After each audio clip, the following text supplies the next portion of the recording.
Well, let's start with the ones that you don't like, wind and solar. There are places where it makes great sense. I mean, Sure, Texas yeah. is the #1 wind state for good reason. My home state of Iowa is #2. The whole Great Plains are brilliant. And while most utilities in most zones, the idea of getting to zero carbon is laughable. In that area, it makes sense.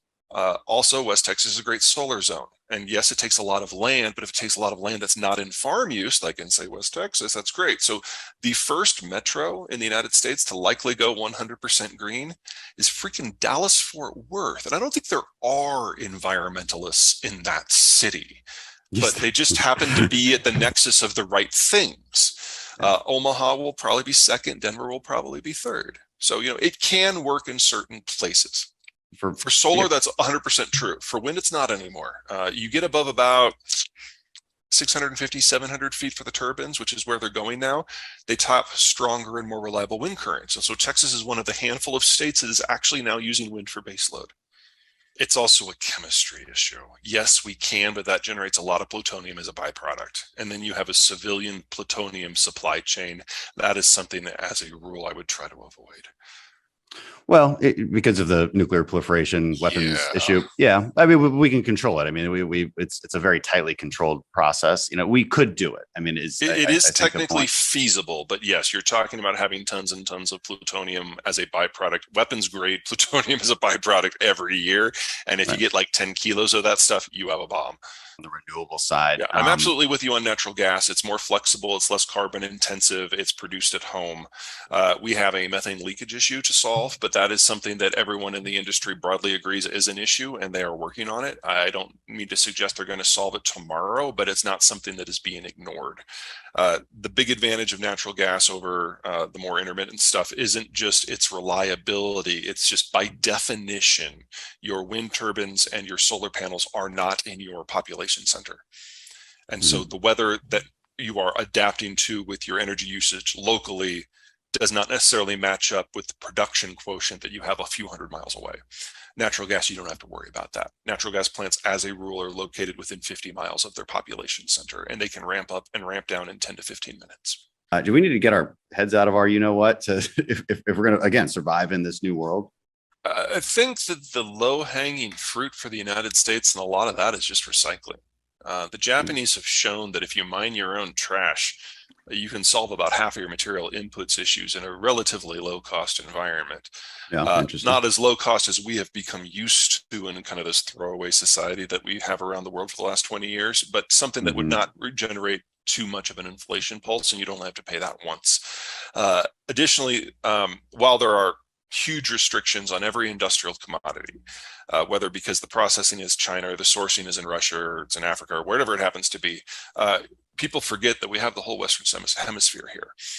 And most of what we need, not all, most of what we need is within the hemisphere.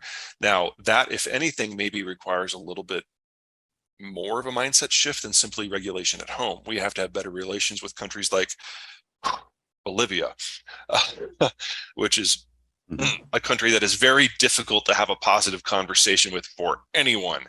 But the materials are here.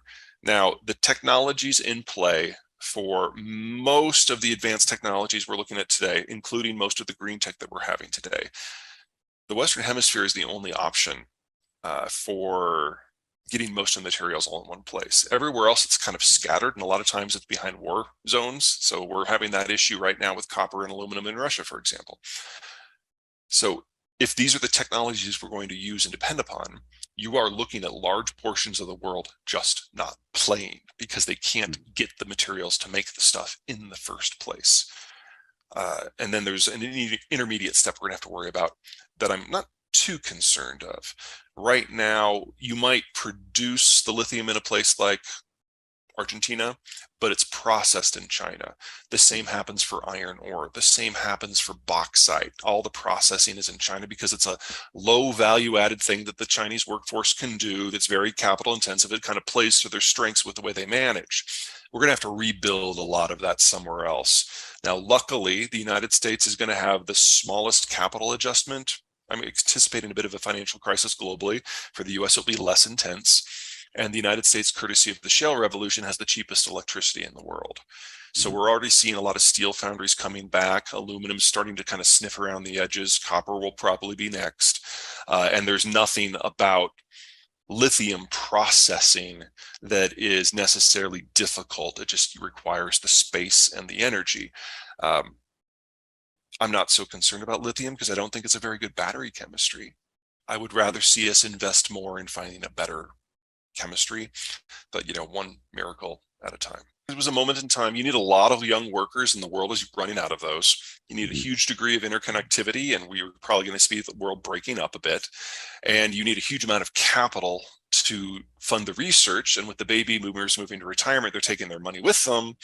And then finally, you need a huge market to apply it to generate the revenues for the next wave. And that requires an unbroken market, and that is already gone. Africa is a series of 5 stacked plateaus. The internal transport's always been difficult. And so once the world industrialized or started to industrialize in the early 1800s, the Africans couldn't take advantage of those technologies to the same degree that a lot of the rest of the world did. And so technologically and economically, they got left behind. Looking forward, it's a mixed picture. Part of it is as the global system breaks up, a lot of the African countries are going to have some of those materials that the rest of the world really needs. But while Africa is not as industrialized as the rest of the world, they are no longer unindustrialized. They can put up a fight. There will not be a new scramble for Africa colonial style. It'll have to be more in partnership. And it's going to take both sides years to figure out what the comfortable operating environment is that's going to slow everything down. And in the meantime, we are going to have global food shortages that start at the end of this year. So Africa will be struggling through this period of trying to figure out its role. At the same time, there's just not enough food. Yeah. Real rosy picture, Peter. Mm. Thank you. We could probably go on for a while, but I know you got another interview and they just called votes here in the Capitol. I hear Um, that's important. You should probably go. it's an important thing.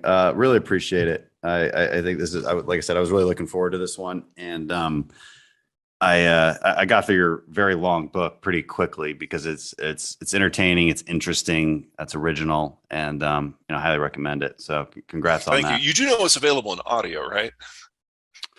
Yeah, no, I didn't, but Oh, I surprise. prefer, yeah, I prefer not. I like it's hard for me to read, but I still prefer it Check. if I can get through it. The I can iPad it relate. worked out just fine for me. Also, I had to start reading it before it was officially out to prepare for this, so didn't have the audio version. No, this was great. Really appreciate it, Peter. Thank you. My pleasure. Take care.